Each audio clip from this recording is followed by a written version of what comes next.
A história é a seguinte, né? Maria da Penha era uma moça casada com o Marco Antônio, que eram estrangeiros, se não me engano.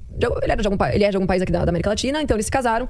E a Maria da Penha começou a fazer alegações em relação a uma suposta agressão, né, do Marco Antônio. Primeiro eu vou contar a versão dela, tá? Então a versão dela é que ele batia nela, batia nos filhos, que ele tentou eletrocutá-la, até o ponto onde ele chegou a dar um tiro na coluna dela para que ela ficasse tetraplégica. Caramba. Veja que mira a do Marco Antônio, né? Veja que... Bom... Então ela falou que isso foi proposital. Isso na época foi dito, né? Na época que criou-se a lei, foi isso que falou. Coitada da Maria da Penha, ela ficou tetraplégica. Ela banheira e o cara colocou alguma coisa elétrica pra eletrocutar ela? Então calma. Não sabia, a gente vai chegar lá. Tá. Aí, Você viu o ano, né?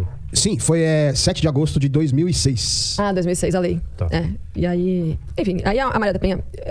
criou-se essa lei em cima da história dessa mulher, tá, né? Que é uma história triste e tal.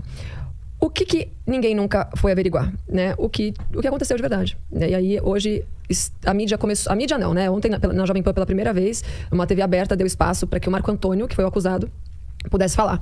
Eu tô até com o inquérito aqui. O inquérito tem mais de 1.700 folhas. Nossa. Eu não consegui ver nem, imagina. Mas... eu já tinha lido alguma coisa assim, porque alguns canais pequenos do YouTube falaram a respeito disso.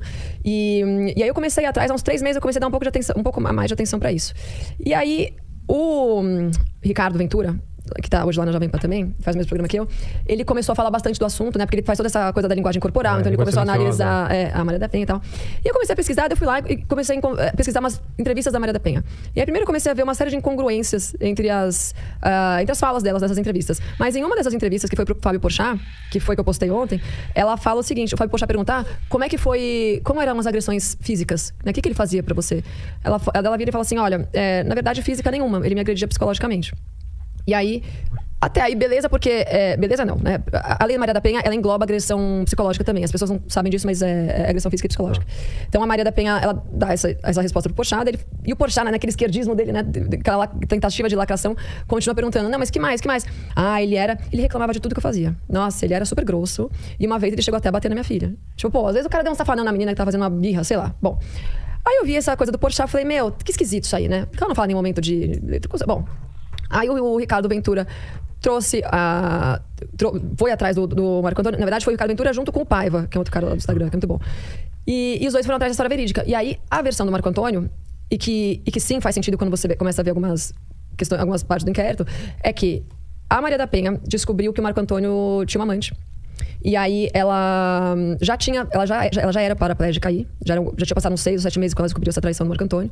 E o que aconteceu? Na noite que ela ficou tetraplégica, houve um assalto na casa deles. Então entraram 4 assaltantes, tanto que o Marco Antônio ele levou uma bala aqui no ombro, ele tá entrando e saindo aqui. E a Maria da Penha estava deitada, e ela levou aqui na lombar. Putz. Só que quando você pergunta pra ela como foi essa noite, ela fala que ela não lembra direito. Que ela tava dormindo, que ela só sentiu uma bala e voltou a dormir. Então, assim, se ela não lembra, como é que ela fala que foi ele que atirou nela, né? E aí tem a perícia porcamente feita, né? Se não me engano, eles moravam numa cidadezinha no norte e tal.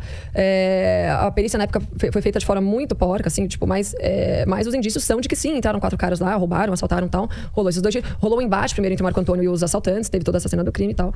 E tanto que a Maria da Penha, ela foi pro hospital, ela fez essa cirurgia. Ela ficou tetraplégica. O Marco Antônio reformou a casa inteira deles. Então, ele colocou rampas, ele mudou o colchão pro colchão ortopédico, ele começou a cuidar da Maria da Penha. Então, assim, se o cara quer matar uma mulher, eu acho que primeiro ele não atira na lombar dela, ele vai direto onde morre. E uma outra, se o cara quer matar ela, por que ele vai reformar a casa dela para que ela tenha mais conforto depois de uma situação dessa? Ele tomou um tiro também. E ele também tomou um tiro. Ele atirou nele mesmo? Exato. Como é que você... E aí tem uma história da perícia, você consegue ver se o cara... A distância do tiro, tem uma história... Exato. E tudo corrobora pra história de que sim, alguém de longe atirou. Então, esse espaço foi aberto agora para o Marco Antônio, muito recentemente. Foi preso por anos. Ele tinha 3 filhas pequenas na época que a Maria da Penha impediu que ele convivesse. Então ele não tem contato nenhuma com as filhas, porque as filhas compraram a narrativa da mãe. Então a vida desse cara foi destruída, né? Ele ficou anos e anos preso. Criou-se uma lei, olha que endemoniamento que é isso. Criou uma lei pesada dessa em cima de um cara que pode ser que seja inocente. E que eu, sinceramente, acredito que... Eu acho que pode ser que exista aí um cara mais agressivo em algum momento, mas ela mesma fala pro Porchat que ele nunca agrediu ela fisicamente. E a história dele tentar eletrocutar era... Parece que eles tinham um problema no chuveiro. E aí, um dia, uma filhinha dela tava chegando perto e às vezes dava uns choquinhos no chuveiro. E aí, ele teve alguma coisa, tipo assim, de empurrar a menina pra ela não tomar um choque. Aí ela caiu, enfim. Uma história assim, meio que... Num ímpeto, assim, né? Mas aí, a narrativa é que ele tentava eletrocutá-la o tempo todo. Meu Deus. Só que a mídia nunca deu esse espaço, né? Na época... Se não me engano, foi alguém do PT, do próprio PT, que pegou essa história e deu todo esse, daí fez todo esse palanque aí para que embasasse essa lei aí que foi chamada de Lei Maria da Penha. Mas aparentemente a Lei Maria da Penha foi embasada numa lei que num crime que não aconteceu.